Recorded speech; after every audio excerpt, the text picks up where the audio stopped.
With a look of shock in the woman's eyes, the man spun around 2.5 times and hurled the discus in his hand with all his strength. In an instant, the bulletproof glass on the 33rd floor of the building shattered with a loud crack. He quickly moved forward, staring down at the thick, toxic gas rising from below. Then he turned his head, carefully studying the surrounding layout. But the woman behind him seemed to realize what he was planning and urgently tried to stop him from doing something reckless. Before she could finish, the man had already tied a rope around his waist. In the stunned gaze of everyone present, he sprinted toward the window and leapt out.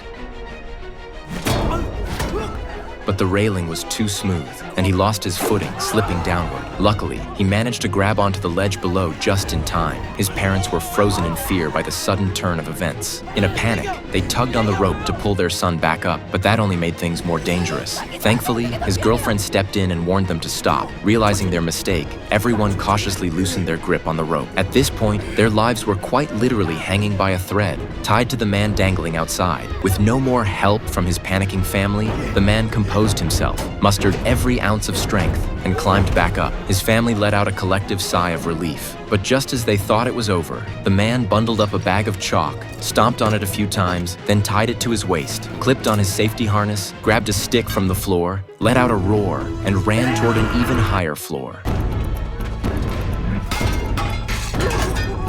The scene was so intense that his mother nearly fainted. The man took a sharp breath himself. There was no turning back now. With the toxic fumes creeping ever closer below, he clenched his teeth and began climbing the wall again. Before long, he reached the top. He secured the rope, then clung to a protruding piece of stone, cautiously extending his foot. When his right foot touched a stone pillar, she didn't hesitate. She pushed off and leapt forward. Meanwhile, his family on the ground turned on a live stream with their phones to get a better view of his position, hearts pounding with every move he made. She quickly began climbing toward the curtains. Below her wasn't just a massive drop, it was a pit of swirling toxic gas. If it hadn't been for her regular arm strength training, she probably would have fallen from sheer exhaustion by now.